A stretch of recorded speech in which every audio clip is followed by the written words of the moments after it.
Rescue operation തുടരണം, ഇവരെ കണ്ടെത്തുന്നവരെ തുടരണം എന്നാണ് ഇന്നലെ പറഞ്ഞിട്ടുള്ളത്. അതിന് ഡിസ്ട്രിക്റ്റിൻ്റെ ചാർജുള്ള മന്ത്രിയെ മിസ്റ്റർ വൈദ്യയെ ചുമതലപ്പെടുത്തി, അതുകൂടാതെ നമ്മുടെ ലോക്കൽ MLA ചുമതലപ്പെടുത്തി. അപ്പോൾ MLA വന്നതിന് ശേഷം ബാക്കി നമുക്ക് ആലോചിച്ച് പറയാവുന്ന കാര്യങ്ങളാണ്. ഇല്ല, എനിക്കറിയില്ല. ഇനിയിപ്പോൾ ഇദ്ദേഹം വന്നാൽ മാത്രമേ നമുക്ക് പറയാൻ പറ്റൂ. ലോക്കൽ MLA മിനിസ്റ്ററും വന്നാൽ അവരെയാണ് മോണിറ്ററിംഗ് ചുമതലപ്പെടുത്തിയിട്ടുള്ളത്. അവർ വന്നാൽ മാത്രമേ നമുക്ക് പറയാൻ സാധിക്കൂ. വരേണ്ടതാണ്.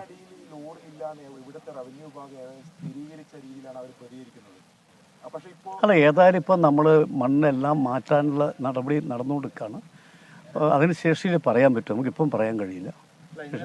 കർണാടക റവന്യൂ മന്ത്രി തന്നെ പറഞ്ഞു, ആ നേരത്തെ മണ്ണുണ്ടായിരുന്ന ഭാഗത്ത് ലോറിയോ അങ്ങനെ ഒരു സംശയകരമായിട്ടുള്ള ഒരു വസ്തുവും കണ്ടെത്തിയില്ല. ഈ പുഴയിൽ വീണ മണ്ണിൻ കൂടി നീക്കിയാൽ മാത്രമേ സമ്പൂർണ്ണമായിട്ടുള്ള റെസ്ക്യൂ ഓപ്പറേഷൻ തീർന്നെന്ന് പറയാൻ പറ്റുള്ളൂ. അതിനുള്ള നടപടികൾ കൂടി ഉണ്ടാകും എന്നാണ് പറഞ്ഞത്.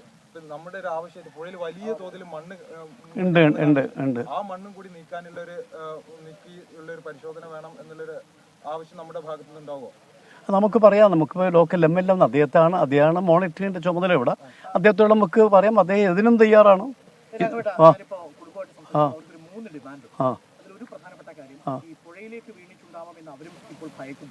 പക്ഷെ പുഴയിൽ ഇപ്പോൾ നമ്മൾ അറിഞ്ഞപ്പോൾ ഒരു 12 അടി താഴ്ചയിൽ ചെറിയ പാടമാണ്. ആ ഭാഗത്ത് ഡ്രഡ്ജിങ് ചെയ്യാതെ ആ മണ്ണ് നീക്കാൻ കഴിയില്ല. അതായത് ഈ ടിപ്പർ കൊണ്ട് അടിച്ചാൽ അത് തീരുകയുമില്ല. അപ്പോൾ ആ ഡ്രഡ്ജിങ്ങിനുള്ള സംവിധാനത്തെ കുറിച്ച് ആലോചിക്കുന്നു. അതും രണ്ട് ഏകോപനത്തിന് വേണ്ടി അവർക്ക് സംസാരിക്കാൻ പറ്റിയ ഒരു ഉദ്യോഗസ്ഥനെ അവർക്ക്. മൂന്നാമത്തെ പ്രധാനപ്പെട്ട കാര്യം, ആർമി വരണം. അല്ല, ഇത് മൂന്നിപ്പോൾ ഏതായാലും ഇപ്പോൾ MLAയോട് സംസാരിച്ച് ചില കാര്യങ്ങളൊക്കെ MLA ഇവിടത്തേക്ക് വരികയാണ്. MLAയുമായി സംസാരിച്ച ശേഷം ബാക്കി നമുക്ക് തീരുമാനം എടുക്കാൻ പറ്റും. MLA ആണ് ഇതിന് ആത്യന്തികമായിട്ട് ഒരു അഭിപ്രായം പറഞ്ഞാൽ MLA ആണ് ഈ കാര്യത്തിൽ.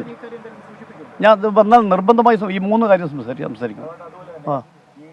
ഇപ്പോൾ ജില്ലാ കളക്ടർ ഉൾപ്പെടെ രാവിലെ പ്രതികരിച്ചത്, ഇപ്പോൾ അവരുടെ ഫോക്കസ് മുഴുവൻ പുഴയിലെ തെരച്ചിലാണ്.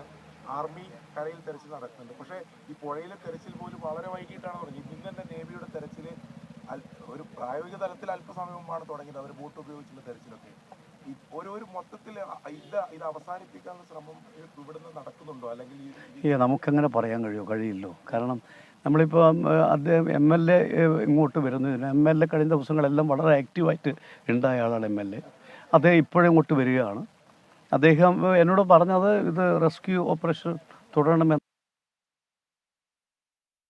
രണ്ട് ദിവസങ്ങളായി ഷിരൂരിൽ ക്യാമ്പ് ചെയ്യുന്ന കോഴിക്കോട് നിന്നുള്ള ലോക്സഭാംഗം MK രാഘവൻ മാധ്യമപ്രവർത്തകരുമായി സംസാരിക്കുകയായിരുന്നു. അദ്ദേഹം യഥാർത്ഥത്തിൽ മുഖ്യമന്ത്രി ശ്രദ്ധയിലൊക്കെ അദ്ദേഹം ഇന്നലെ ഈ കാര്യം ഗൗരവമായി കൊണ്ടുവന്നിരുന്നു. മുഖ്യമന്ത്രി അദ്ദേഹം കണ്ടുവന്ന് 24 സംസാരിക്കുമ്പോൾ MK രാഘവൻ തുറന്നു പറഞ്ഞിരുന്നു. എന്തായാലും ഇപ്പോൾ വിവാദത്തിനൊന്നും ഇടം നൽകാതെ അദ്ദേഹം കാര്യങ്ങൾ നടക്കട്ടെ എന്ന രീതിയിലുള്ള നിലപാടാണ് എടുത്തിരിക്കുന്നത്.